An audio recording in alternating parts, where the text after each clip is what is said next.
नमस्कार दोस्तों, अनकही अनसुनी वाल्मीकि रामायण में आपका स्वागत है। दोस्तों, इस एपिसोड में हम आपको सुनाते हैं रामायण से जुड़ी कुछ ऐसी बातें जो हमारे सुनने में नहीं आई है और ना ही किसी ने हमें बताई है। ऐसी ही जो रोचक बातें हैं, जो कहानियां हैं, जो वाल्मीकि रामायण में बताई गई है, उसे ही हम आपको बताते हैं। और यह सभी बातें हम जानते हैं गुजरात के प्रसिद्ध ज्योतिष एवं धर्म के बड़े ज्ञाता ज्योतिषी चेतन पटेल से। पिछले एपिसोड में हमने सुना था कि श्री राम और लक्ष्मण का सामना एक राक्षस से होता है। वह श्री राम से कहता है कि वह उनकी मदद करेगा। चलिए आगे जानते हैं चेतन जी से कि उस कबंध राक्षस ने श्री राम को आगे क्या बताया और उनकी मदद कैसे की। कबंध राक्षस इस प्रकार अपनी बात सुना रहा था और उसने आगे यह भी बताया कि देवराज इंद्र ने मुझे यह भी बताया था कि जब लक्ष्मण सहित श्री राम तुम्हारी भुजाओं को काट देंगे, उस समय तुम स्वर्ग में चले आओगे। राक्षस कबंध ने भगवान श्री राम से कहा, भगवान इंद्र तथा मुनि के कथन अनुसार मुझे यह विश्वास था कि आप एक दिन अवश्य आ जाओगे। इसी कारण मैं इस वन में आपकी प्रतीक्षा कर रहा था और हर चीज, हर वस्तुओं को अपनी इस विशाल भुजाओं से पकड़ लेता था। रघुनंदन, अवश्य ही आप मेरे श्री राम है। मैं आपके सिवा दूसरे किसी से मारा जा सकता नहीं था। भगवान, आप जब अग्नि के द्वारा मेरा दाह संस्कार करोगे, उसी समय मैं इंद्रलोक में चला जाऊंगा। भगवान, मैं आपकी और क्या सहायता कर सकता हूँ।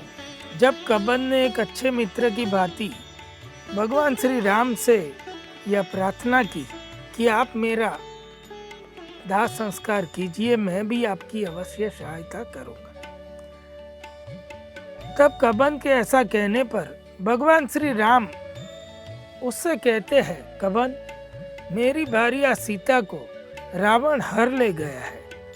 मैं उस राक्षस रावण का नाम मात्र ही जानता हूँ। उसकी शकल सूरत से मैं परिचित नहीं हूँ। वह कहाँ रहता है, उसका प्रभाव क्या है, इस बात से हम लोग सर्वथा अनभिज्ञ है। तुम हमारे ऊपर एक करुणा करके इस विषय में हमें कुछ ऐसी बात बताओ ताकि हम रावण के पास पहुंच सके। ऐसा कहते श्री राम ने लक्ष्मण जी से कहा था कि सूखी लकड़ियों का इंतजाम करके हमें इसका दाह संस्कार करना है, फिर हम लोग आगे बढ़ेंगे। ऐसा कहने पर राक्षस कबंध भगवान से कहता है कि मुझे अभी इस शरीर में कोई दिव्य ज्ञान नहीं है, क्योंकि श्राप के दोष के कारण मेरा वह पूरा ज्ञान नष्ट हो गया है। जब आप मुझे या मेरा दाह संस्कार करोगे, उसी समय मैं आपकी मदद करूंगा। इसीलिए अभी इस विषय में मैं आपको आगे और कुछ नहीं बता सकता। तब भगवान श्री राम ने उसकी बात सुनकर उसे कहा कि ठीक है, हम अभी ही आपका दाह संस्कार करते हैं। सूर्यास्त होने में कुछ समय शेष था। उसी के पहले श्री राम और लक्ष्मण जी ने कबंध का दाह संस्कार कर दिया। तब कबंध ने अपनी चिता से निर्मल वस्त्र और दिव्य रूप धारण करके प्रकट होना आरंभ किया और वह प्रकट हो गया। चिता से ऊपर उठकर एक तेजस्वी विमान पर वह विराजित हो गया और दैदीप्यमान स्वरूप में वह आ गया और वह कहने लगा, रघुनंदन, मैं आपको मेरे उस ज्ञान से एक ऐसे पुरुष का परिचय देता हूँ कि वह आपको आपकी पत्नी को ढूंढने में और रावण का पता लगाने में आपकी अवश्य मदद करेंगे। उसका नाम सुग्रीव है। वे जाति के वानर है उन्हें उनके भाई बाली ने कुपित होकर घर से निकाल दिया है। वे वीर सुग्रीव 4 वानरों के साथ ऋष्यमुख पर्वत पर निवास करते हैं और जो पंपा सरोवर के पास है।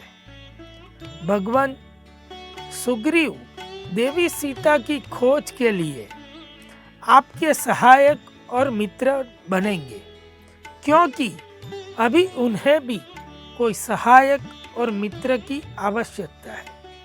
भगवान सुग्रीव वृक्षराज और क्षेत्रज्ञ पुत्र है तथा उन्हें सूर्यदेव का औरस पुत्र भी कहा जाता है। और ऐसा कोई स्थान, वस्तु या देश या राज्य नहीं है कि जो सुग्रीव के लिए अज्ञात हो। वे वानरों के साथ समस्त नदियों, बड़े बड़े पर्वतों, दुर्गम मार्गों, दुर्गम स्थानों और कंदराओं को खोजकर अवश्य ही सीता जी का पता लगाने में आपकी सहायता करेंगे। वे रावण के घर से भी आपकी पत्नी देवी सीता को ढूंढ निकालेंगे। भगवान सुग्रीव अपने भाई बाली से भयभीत होकर पंपा सरोवर के तट पर भ्रमण करते रहते हैं। सुग्रीव इस समय स्वयं ही अपने लिए एक मित्र या सहायक ढूंढ रहे हैं जो उनका यह कार्य कर सके। सुग्रीव का कार्य है उसे सिद्ध करने में आप दोनों भाई समर्थ है। कबन भगवान श्री राम से आगे कहता है कि आप यहाँ से पश्चिम दिशा की ओर आगे बढ़िए, यही आपके जाने लायक सुखद मार्ग है। भगवान कहते हैं पंपा सरोवर के समीप पहले मतंग मुनि की शिष्या ऋषि का निवास आएगा और वे सब के सब ऋषि तो चले गए हैं, किंतु उनकी सेवा में रहने वाली तपस्विनी शबरी आज भी वहां दिखाई देती है। शबरी सदा धर्म में और अनुष्ठान में लगी रहती है। भगवान आप समस्त प्राणियों के लिए नित्य वंदनीय और देवता तुल्य पुरुष है, अतः आप उस मार्ग पर चलिए। आपका दर्शन करके शबरी स्वर्गलोक में चली जाएगी। भगवान आप पंपा के पश्चिम तट पर जाकर देखोगे, उनका आश्रम सर्वसाधारण पहुंच से आपको सीधा मिल ही जाएगा। कबंद आगे कहता है, वैसे तो यह आश्रम साधारण लोगों के लिए अत्यंत गुप्त है। इस आश्रम पर तथा उस वन में मतंग मुनि के प्रभाव से कोई आक्रमण नहीं कर सकता है। भगवान इस ऋष्यमुख पर्वत पर अभिष्ट फल देने वाला है। यह पर्वत पूर्व काल में ब्रह्मा जी ने इसका निर्माण किया था। इस पर्वत के शिखर पर सोया हुआ पुरुष सपने में जिस संपत्ति को देखता है उसे जागते ही पा लेता है। इतना चमत्कारिक यह पर्वत है। उस पर्वत के ऊपर गुफा में सुग्रीव वानरों के साथ निवास करते हैं। इस प्रकार श्री राम और लक्ष्मण जी को सब बातों से जानकारी देते हुए कबन आकाश में प्रकाशित होते हुए उड़ चला था। तब भगवान श्री राम और लक्ष्मण ने कहा था कि तुम भी अब परम लोक धाम को जाओ। भगवान श्री राम के इस प्रकार कहने पर दोनों भाइयों की आज्ञा लेकर कबन देवलोक में पहुंच गया था। आगे चलते हुए दोनों भाई पंपा सरोवर का मार्ग देखते हुए आगे बढ़ रहे थे और सोच रहे थे कि वह सुग्रीव से कैसे मिलाप करेंगे। कबन जब दोनों की आंखों से ओझल हो गया, तब श्री राम और लक्ष्मण कबन के बताए हुए पश्चिम दिशा की ओर चल दिए थे। चलते चलते जब रात हो गई, तब दोनों भाइयों ने एक पर्वत के शिखर पर निवास किया था। प्रातः काल भगवान श्री राम ने लक्ष्मण सुग्रीव से शीघ्र मिलने की इच्छा से पंपा सरोवर की ओर चलना प्रारंभ किया था। चलते चलते दोनों भाई पंपा सरोवर के पश्चिम तट पर जा पहुंचे थे। पंपा नाम के उस सरोवर के पास पहुंचकर दोनों भाई वहां सबरी का आश्रम देखते हैं। उस आश्रम की शोभा निहारते हुए भगवान श्री राम और लक्ष्मण सबरी से जाकर मिले थे। सबरी सिद्ध तपस्विनी थी। उन दोनों भाइयों को देखकर वह गदगदित हो गई थी, मानो वह उनका ही इंतजार कर रही थी। भगवान श्री राम को अपने आश्रम में आया देखकर हाथ जोड़कर वह खड़ी हो गई। उसने भगवान श्री राम और लक्ष्मण जी को प्रणाम किया और सबरी ने भगवान श्री राम और लक्ष्मण जी का विधिवत सत्कार भी किया था। भगवान श्री राम तपस्विनी सबरी से बोले, तपोधने, क्या तुमने सभी विघ्नों पर विजय पा ली है? क्या तुम्हारी तपस्या बढ़ रही है? क्या तुमने क्रोध और आहार को काबू में कर लिया है? तुम्हारे मन में सुख और शांति है? तुम्हें जो गुरुजनों की सेवा की यह पूर्ण रूप से सफल हो गई है? भगवान श्री राम के इस प्रकार पूछने पर उस बूढ़ी सबरी ने उनसे कहा था, रघुनंदन, आज आपका दर्शन मिलने से मुझे अपनी पूरी तपस्या का फल मिल चुका है। मेरी सभी तपस्या फलित हो गई है। आज मेरा जन्म सफल हो गया है। गुरुजनों की उस उत्तम पूजा का सार्थक फल भी मुझे आज प्राप्त हो गया है। आपके दिव्य धाम की मुझे प्राप्ति हो गई है। आपके प्रसाद से ही अब मैं अक्षय लोकों में जाऊंगी। जब आप चित्रकूट पर्वत पर पधारे थे उसी समय मेरे गुरुजन यहाँ से दिव्य लोक चले गए थे। आश्रम पर रामचंद्र जी पधारेंगे, सिर्फ इतना ही कहकर वे अपने अपने लोक चले गए थे। आप अतिथि के रूप में यहाँ आएंगे और मुझे अपना दर्शन देके अक्षय लोकों में भेजेंगे। इतना आशीर्वाद देकर मेरे समस्त गुरु यहाँ से चले गए थे। आपका इंतजार करते हुए मैंने फलों को इकट्ठा किया है जो मैं आपकी सेवा में प्रस्तुत कर रही हूँ। इस प्रकार प्यार भरी बातें जानकर भगवान श्री राम सबरी से कहते हैं, तपोधने, मैंने कबंस के मुख से तुम्हारे और तुम्हारे महात्मा गुरुजनों के बारे में यथार्थ प्रभाव सुना है। यदि तुम स्वीकार करो तो मैंने उनके प्रभाव को प्रत्यक्ष देखना चाहता हूँ। भगवान श्री राम उसे कहते हैं कि जो मैंने सुना है, यदि तुम स्वीकार करो तो मैं उनके प्रभाव को प्रत्यक्ष देखना या महसूस करना चाहता हूँ। श्री राम के मुख से निकले हुए इस वचन को सुनकर सबरी ने उन दोनों भाइयों को उस महान वन का दर्शन कराते हुए कहा था, यह वन मतंग वन नाम से विख्यात है। यही मेरे गुरुजन का निवास स्थान है। यह प्रत्यक्ष स्थली नामक वेदी है जहां मेरे वृद्ध गुरुजन अपने कांपते हुए हाथों से देवताओं को फूलों की बलि दिया करते थे। उनकी तपस्या के प्रभाव से आज भी इस वेदी में आग जली हुई है और यह वेदी सभी दिशाओं को उजागर करती रहती है।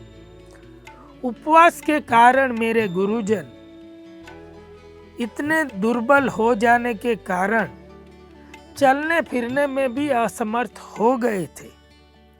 तब उन्होंने अपने चिंतन मात्र से ही सप्त समुद्र के जल को यहाँ प्रकट कर दिया था। वह सप्त सागर तीर्थ भी आज यहीं पर मौजूद है। रघुनंदन, इसमें स्नान करने से सभी का उद्धार हो जाता है। मेरे गुरुजन इसमें स्नान करके अपने बलकल वस्त्रों को इन वृक्षों पर फैला दिया करते थे। आज भी आप देख सकते हैं कि इस वस्त्रों पर अभी भी पानी है, ये सूखे नहीं है। यही उनकी तपस्या का तपोबल है। आप अभी भी देखते हैं कि हवन की अग्नि में डालने वाले फूल जो इस कटोरी में पड़े हुए हैं, वह भी इतने काल के बाद भी मुरझाए नहीं है।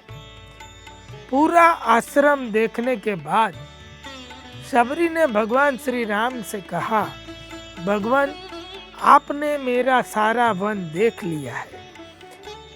यह कहकर शबरी हंसने लगी थी। अब मैं आपकी आज्ञा लेकर अपने देह का भी परित्याग करना चाहती हूँ। जिनका यह आश्रम है, उनके चरणों की दासी बनने के लिए मैं अभी भी तत्पर हूँ और मेरी आत्मा उन्हीं महर्षियों के समीप जाना चाहती है। शबरी के इस धर्मयुक्त वचन सुनकर भगवान श्री राम और लक्ष्मण जी दोनों को अनुपम प्रसन्नता हुई थी। उन्होंने उनके मुख से आश्चर्य की बात सुनकर आनंद प्रकट किया था। भगवान श्री राम ने कठोर व्रत पालन करने वाली उस शबरी से कहा, आपने मेरा बड़ा ही आदर सत्कार किया है। अब तुम अपनी इच्छा के अनुसार मुझसे कुछ मांग सकती हो। तब देवी शबरी ने श्री राम से कहा था कि जिस फलों को मैंने आपके लिए इकट्ठा किया है, आप उसे आनंद पूर्वक ग्रहण करें। तब भगवान श्री राम और लक्ष्मण जी ने सहर्ष उन फलों को ग्रहण किया था और तृप्त होकर उन्होंने शबरी को कहा था, अब तुम अपनी इच्छा के अनुसार आनंद पूर्वक अपने गुरुओं के पास अभिष्ट लोगों की यात्रा करो।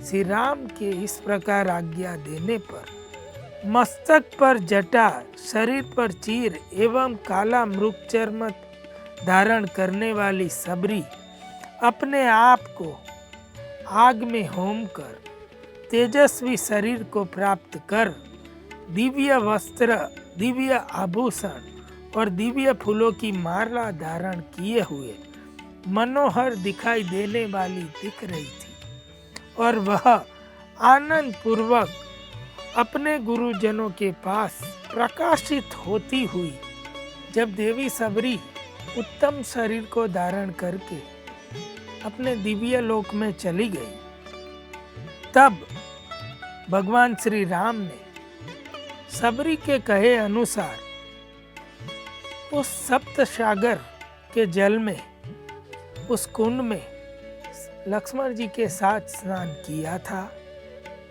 और उन गुरु महात्मा ऋषि मुनियों को नमन करके मनोमन उनका चिंतन करके आशीर्वाद भी ग्रहण किया था। उस कुंड में पुण्य फल अर्जित कर लक्ष्मण जी और श्री राम को एक अत्यंत आनंद की अनुभूति हुई थी। उस बातों का चिंतन करते हुए लक्ष्मण जी से भगवान श्री राम ने इस प्रकार कहा, सौम्य, मैंने उन पुण्यात्मा महर्षियों का यह पवित्र आश्रम देखा।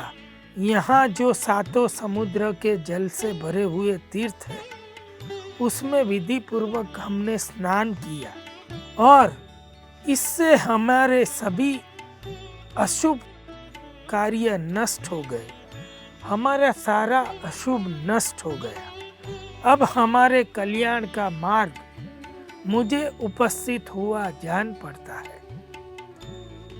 इससे इस समय मेरे मन में शोक से अधिक प्रसन्नता उत्पन्न हो रही है।